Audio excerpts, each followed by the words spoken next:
సొంత ప్రాంతం వాడే తెలంగాణకు ద్రోహం చేస్తున్నాడు.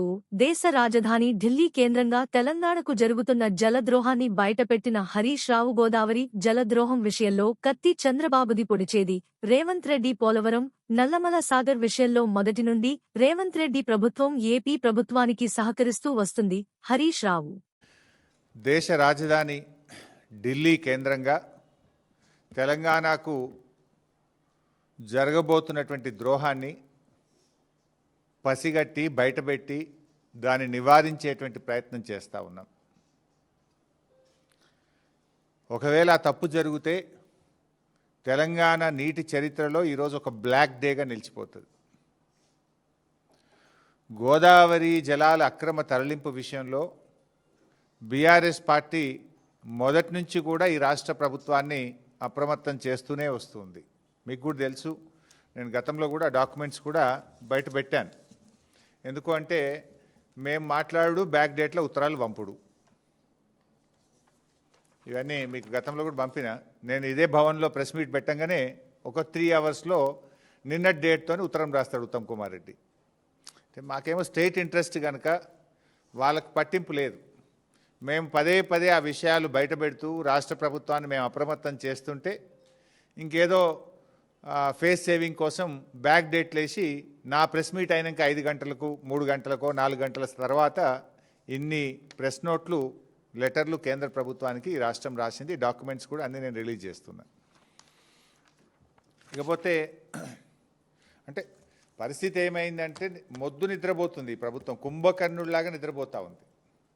ముళ్ళుగట్టబట్టి పొడిస్తే తప్ప ఈ ప్రభుత్వం నిద్రలేస్తలేదు. అది గోదావరి బనకచెర్ల ప్రాజెక్ట్ అయినా, గోదావరి నల్లమల్ల సాగర్ ప్రాజెక్ట్ అయినా జరిగేది మాత్రం గోదావరి జలాల దోపిడీ, జరిగేది మాత్రం తెలంగాణకు నష్టం. ప్రాజెక్టు పేరు మారింది తప్ప ఆంధ్రప్రదేశ్ జలదోపిడిని మాత్రం ఆపలేదు. ఈ జలద్రోహం విషయంలో కత్తి బాబు గారిది, పొడిచేది రేవంత్ రెడ్డి.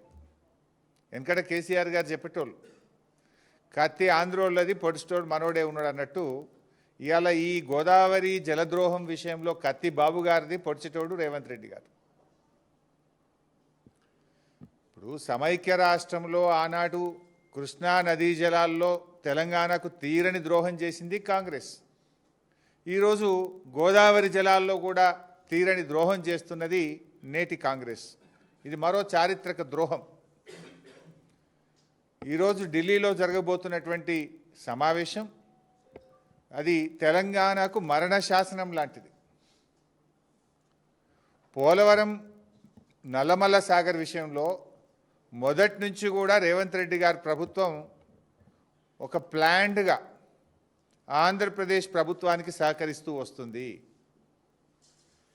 ఇప్పుడు ఆ కుట్రల తీరు మీకు తెలియదేం కాదు. ఢిల్లీలో మీటింగ్ జరిగినప్పుడు ఆనాడే బీఆర్ఎస్ హెచ్చరించింది మీటింగ్ పోవద్దును అని. పోనంటూనే మీటింగ్కు పోయిండు. సంతకం పెట్ట అంటూనే సంతకం పెట్టిండు. ఎజెండాలో లేనే లేదని బుకాయించిండు. కమిటీ వెయ్యను అన్నాడు, కమిటీ వేసిండు. సుప్రీంకోర్టులో కేసు ఏవయ్యా బాబు అని మేము ముళ్ళుగట్టబట్టి పొడిస్తే ఆంధ్రప్రదేశ్ గోదావరి నల్లమల్ల సాగర్కు టెండర్లు పూర్తయి అవార్డు ఇచ్చి కాంట్రాక్ట్ అగ్రిమెంట్ అయినాక సుప్రీంకోర్టులో కేసు వేసిండు. పోనీ వేసిన కేసు అన్న చక్కగేసిండా అంటే చెల్లని విరిట్టేసిండు, మళ్ళీ వాపసు తెచ్చుకున్నాడు. దానికి సూటు బూట్ వేసుకొని పోయిండు ఉత్తమ్ కుమార్ రెడ్డి సుప్రీంకోర్టుకు. చెల్లని విరిట్టేసి దాన్ని వాపసు తెచ్చిండు. ఇదంతా చూస్తే ఏమవుతుంది? మీటింగ్కు ముందు ఢిల్లీలో పోనన్నో మీటింగ్ పోయినావు, ముఖ్యమంత్రుల మీటింగ్కు. ఎజెండాలో లేనే లేదని బుకాయించే ప్రయత్నం చేసినావు. సంతకం పెట్టని సంతకం పెట్టినావు. కమిటీ వెయ్య అన్నావు, కమిటీ వేసినావు. సుప్రీంకోర్టుకు పోతా అన్నావు, చెల్లని రిట్ పిటిషన్ సుప్రీంకోర్టులో వేసినావు, ఆ రిట్ వాపసు తెచ్చుకున్నావు. అంటే పసలేని రిట్ వేసినావు. అంటే నీ న్యాయవాదులకు తెలియదా? అంతా తెలుసు నువ్వు. అందుకే నేను మొదట్లో అన్నా, ఒక ప్లాన్ ప్రకారం, ఒక పథకం ప్రకారమే రేవంత్ రెడ్డి గారు గోదావరి నల్లమల్ల సాగర్కు సహకరిస్తున్నాడు. గురుదక్షిణ చెల్లించుకునే ప్రయత్నం చేస్తున్నాడు. ఇవాళ ఢిల్లీలో జరిగే మీటింగ్ కూడా ఆంధ్రప్రదేశ్ ఒత్తిడితో కేంద్ర ప్రభుత్వం నిర్వహిస్తున్న మీటింగ్ ఇది.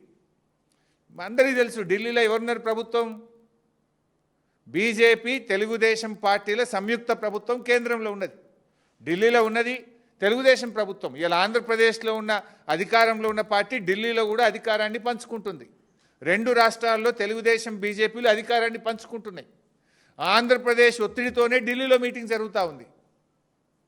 మరి ఆ మీటింగ్కు ఇవాళ తెలంగాణ ఇంజనీర్లు మధ్యాహ్నం 2 గంటలకు హాజరు కాబోతా ఉన్నారు.